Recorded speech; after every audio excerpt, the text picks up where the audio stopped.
There's too many times in the game where there's simple things that just are not being accomplished. Guys who are making too many mistakes shouldn't be playing. We gotta start cutting some reps.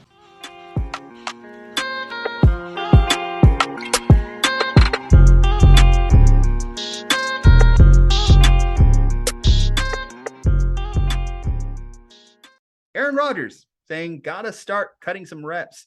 This is coming also as the Packers are double-digit underdogs against the Buffalo Bills. The largest betting line against the Aaron Rodgers-led team in at least over a decade, right? It's in Aaron Rodgers' entire career. We can confirm it. Aaron Rodgers has never been a double-digit underdog as the quarterback of the Packers. What do you think is the biggest attribution to that line? Is it just the Bills are that damn good, or is it the Packers are that damn bad? I'm going to go Bills. Probably is the reason it's 10.5 specifically. I'm going to say that's Bills, but I mean, if the Lions were playing the Bills, they might be 10.5 point dogs. Like, that's the weird part about this whole thing right now. It's weird how that's played out. Basically, if you're doing NFL tiers, it's basically like Buffalo, Kansas City, 50 feet of crap, and then everyone else at this point. Like, that's kind of what I'm looking at. But Buffalo is going to be huge favorites against anyone. It's not to say there isn't problems with the Packers, that the Packers within that 50 feet of crap that I just mentioned in quoting the legendary Moneyball movie, it smells a whole lot like desperation. That's the smell I'm getting from Green Bay as they kind of maneuver through that group of mediocre teams. It's starting to smell a little bit like desperation because they are really struggling offensively and don't have answers. And this is kind of what happens when you do a last dance like they did last year. They said it was a last dance. They built the roster like it was the last dance. Now you're living with the ramifications of that. I just didn't think it would all fall apart so quickly. The funny thing about declaring your team a last dance, the 90s Bulls won the championship.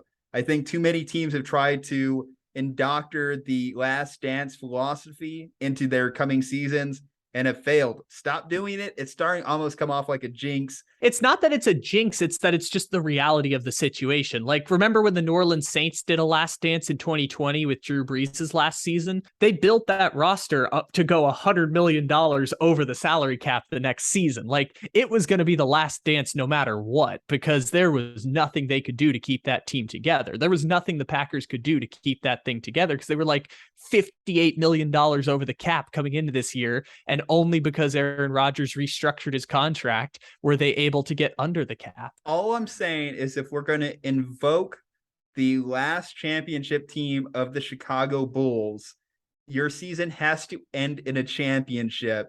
That's what Michael Jordan, Scottie Pippen, and the Bulls did. If you are going to use the last dance, you are almost guaranteeing, you're almost Dave Roberts World Series guaranteeing that your team is going to be winning a championship. What if we think of it differently? What if we think of it as you're guaranteeing that your team is going to be screwed the next season? What if that's what the last dance means? It means your team is going to be screwed the next season because that's what happened to the Bulls. That's what happened to the Saints. That's what happened to the Packers. You declare it a last dance because you know your roster is absolutely screwed the season after you complete that last dance. Well, then we're just rewriting the definition, and don't want to lose sight of those comments, though, by Aaron Rodgers. It's interesting to hear him talk about his younger teammates, and we know that Aaron Rodgers hasn't been necessarily the most embracing guy of younger teammates in the past. We've always seen some rigidity there. We talked about guys like Marquez Valdez-Scantling and Equanimous St. Brown. There was some pushback by Aaron Rodgers at that time to really take him under his wing. And we saw how that played out. You go back to the Niners game last year, look at the target share. 10 targets for Devontae Adams, 10 targets for Aaron Jones, 1 target for Mercedes Lewis, no targets for anyone else. Aaron Rodgers is a guy that he finds his guys and he will keep feeding his guys. And if you're not in that inner circle, if you're not in that circle of trust, you're an afterthought in this offense. There's only been so few guys over the last decade that have been able to earn Aaron Rodgers' trust. You go back to like a Jordy Nelson, Greg Jennings, tail end, Donald Driver, Jared Cook that 1 year. Randall Cobb, who is going to be tied to the hip to Aaron Rodgers until both decide to retire. I think as far as speculation, as far as who these guys are that he's talking about, I'd say Romeo Dubes, Christian Watson, these guys just kind of aren't getting really any kind of looks. Have you seen AJ Dillon's snap counts over the past few weeks? I think he might be also talking about his secondary running back as well when he talks about reducing snap counts, because AJ Dillon was a big part of that passing game to start the season, and it's kind of evaporated over the last 3 to 4 weeks. Yes, the preseason comment was Aaron Jones and AJ Dillon could both be 50-plus reception guys. It's been a disappointing season all around for this Packers offense. You look at a guy like LaFleur, and I feel like LaFleur is getting a little bit exposed, but Aaron Rodgers as the quarterback also shoulders a big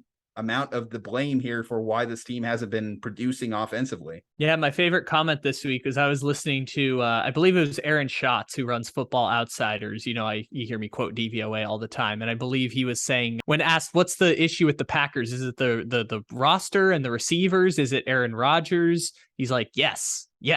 That is the problem. It is that they have put an atrocious roster around him and that Aaron Rodgers has declined in production going back to last season. I mean, this is not a shocker. This is like I've been saying Lamar Jackson has been better than Aaron Rodgers ever since he won a unanimous MVP in 2019. But like when you don't give the Baltimore Ravens receivers, Lamar Jackson can at least improvise and make that a top 5 team in the NFL, because Lamar Jackson is versatile in different ways and 15 years younger than Aaron Rodgers. When you don't give Aaron Rodgers those options, it looks like this, because this is what it looked like at the end of the McCarthy years also, when they were transitioning between Jordy Nelson and early years Devontae Adams and trying to figure all that out. This is what it looked like at the end of the McCarthy years. And if the Packers defense was playing better, it wouldn't look as atrocious as it does now. I still think if you flip one of those results, whether it's the Giants, the Jets, or the Commanders, if you flip just a single one of those results, I think people aren't hyperventilating about the Packers the way that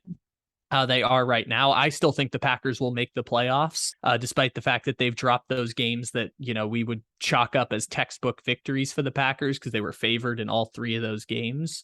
But it's pretty clear that if they're making the playoffs, they're another one of these bullshit teams like we talked about with the New York Giants. Having Aaron Rodgers as your quarterback is, yes, it can bring you to the highest of highs or at least close to them. It also is exhausting because he's good enough, unlike a Baker Mayfield, to make comments like this and get away with it. However, if we were just to analyze the comments and the play diminishing, these are not comments you want your quarterback saying about other players on the roster.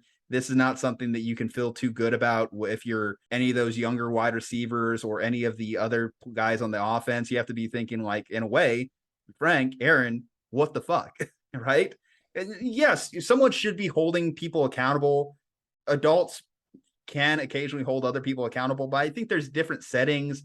Doing it on your buddy's show, doing it on Pat McAfee's show, I don't know if it's necessarily the best venue to do that. I feel like that just erodes any kind of like trust that these guys have in him as this isn't the new. leader Like, of their team. Aaron Rodgers doesn't care. Aaron Rodgers, if you're not one of the guys, you're not going to be on the team long. I think that's so part of the problem, right? Aaron been Rodgers doing this for doesn't years. care. And I think when we compare him to like Tom Brady, and maybe Tom Brady cares a little bit too much, right? At times, that's the criticism you would say for Brady. Aaron Rodgers, why he always kind of like falls short in that GOAT debate or the greatest player debate to me, is it doesn't feel like he gets the same level of enjoyment from football. And he's not the same teammate to me of Aaron Rodgers, of Tom Brady, of Patrick Mahomes, of other guys who've been able to build trust with their other guys. And they're young. Well, I mentioned Patrick Mahomes. He's a young guy. So maybe time to learn. There's maybe going to be a wide receiver that steps away from the team and really throws him under the bus. You could argue, was that already Tyreek Hill? That's not exactly, this isn't what I meant when I said Aaron Rodgers doesn't care. I meant Aaron Rodgers doesn't care because those players aren't going to be on the team long. Those players that he's reducing snap counts and can't build a rapport with, those are players that aren't going to be on the team. It's weeding out the players that he doesn't want on the team so that they can then bring in other people. And Christian Watson's going to be on the team because they spent a high draft pick on him, so he's going to get more of a leash because the Packers aren't just going to get rid of him. But if you're talking about Dobbs, if you're talking about Sammy Watkins, if we're talking about even possibly AJ Dillon, depending on how you feel about those snap counts, those are just players that aren't long for the team. And that's the part of why he won't care, is because those players aren't going to be on the team. We'll bring in new people. We'll try again and see how it works after that. But the difference is now Aaron Rodgers is 38 instead of being 28. So it doesn't look exactly the same. And maybe this is how the end looks. But again, it's still super weird that he's still in Green Bay, right? Like, we all thought he was headed out the door and he's still in Green Bay. So like, that extension, yeah, at a certain point, there's no one to blame in the room but you for deciding you want to stick around. Let's also say they have one of the worst receiving cores in the NFL, and also part of it is Aaron Rodgers. Like, both things can be true on this one. He knew this was part of the deal when he was signing back with Green Bay, and he said in the past he felt blindsided by Davante Adams leaving. Yes. However, if you listen to Davante's comments, he sounds like he was pretty sure he was out the door. So I don't know what those internal conversations were like between the two, but one thing is clear: Davante knew he was out, and Aaron Rodgers might have known, but still decided to sign the contract anyway. It's when you're going through a breakup in a relationship and you still hold on to hope that the person will come back, because you want to believe in that possibility. And that didn't end up happening with Davante Adams. Adams knew what was best for him, and the Packers ended up negotiating a trade for him. But I mean, we see what's happening with Davante Adams with the Raiders. That's not going to fix all their problems. And also, I will say, if the Packers defense were playing better and not getting cooked by Curtis Samuel, like, if their defense was playing better, it would mask some of these problems, and they might still be only a half game behind the Vikings. It's just... Did you see Taylor Heineke's no-look pass to Terry McLaurin that worked out? Yeah, no, I don't know what happened. That defense was totally overwhelming last year, and it's most of the same names. I guess it's like, hey, shocker, Devondre Campbell and Rasul Douglas are not all pro players, but like, I'm still surprised that it's fallen off that quickly for that defense. I mean, they're not allowing a terrible amount of points, really. I mean, they gave up 27 to the Giants and 24 to Washington, which is an indictment of your defense, because the good defenses walking backwards give up 3 points to those teams. I mean, not the Giants as much, but they give up 10 points to the Giants and 3 points to Washington. I think Green Bay's obviously the difference is, in the past, the Packers would be able to outscore a team that only put up 23 on them versus only putting up 21 themselves. But this is also part of why the Packers were an elite team the last 2 seasons. Like, yeah, Aaron Rodgers was playing MVP football, but they had a top 5 defense each of the last 2 seasons. That secondary, we were talking about it like a murderer's row of cornerbacks, and it's not that anymore. And part of it is they're not forcing turnovers, and turnovers, again, mask a lot of your defensive problems. So if they're not forcing turnovers, then it's not masking some of your defensive concerns and giving your offense some help. But they were so good the past couple of years, and obviously losing Zadarius Smith doesn't help, but it's not like they're a hugely different team from the past couple of years. I'll refrain from burying them completely,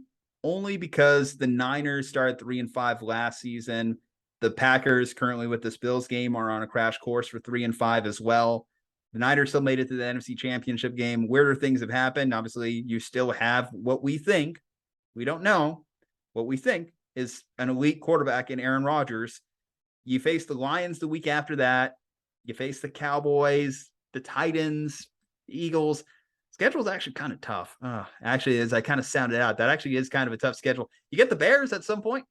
So, like I said, the Packers are still a playoff team, but that's because the NFC is a bunch of bullshit this year. There's barely 7 teams that are worthy of the playoffs in the NFC. So the Packers are still a playoff team. It's just we had expectations that they would be one of the best teams in the NFC, and that is not the case. Here's what I'll tell you. We expect them to lose this game to the Bills. We expect them to win the game against the Lions. That game against the Cowboys, November 13th, that is going to be whether or not their season lives or dies. If they lose that game, I think it's legitimately over for them, because it doesn't get easier from that point. Really? They face the Titans, who are a division-leading team the following week. They face the Eagles. I think the Rams are still going to pose some issues for them. The Dolphins are much improved. The Vikings, we saw, was able to kick their ass in week 1. They get another Lions game, but if you told me the Lions were able to actually split with them this year, I think that that's completely within the realm of possibilities. The Lions have kind of been knocking on the door, beating the Packers for the last few years. Yeah, the Packers are kind of an 8 or 9 win team this year on paper, and had they beaten Washington, they would have been probably at 9 wins. So they got to make that up somewhere, because they're going to be what I like to call in the mix, which is one of these handful of teams that's fighting for wild card spots, like the Niners were last year. Niners were in the mix the whole season, and then tiebreakers broke their way, and they got the 6th seed instead of the 7th seed. But again, if Jalen Ramsey tips that pass, they miss the playoffs. So it's riding the roller coaster, and they didn't necessarily need to ride it. They could just knocked off Tennessee in week 16, and they wouldn't have not had to ride that roller coaster. But anyway, guys, what do you think is the biggest issue with the Packers? Do you take issue with Aaron Rodgers' comments on McAfee? Let us know below in the comment section. Leave a like on the video, follow the channel on all our social medias, subscribe to the channel. From Juju and Kyle, stay safe, happy, and healthy, and we will see you on the next one.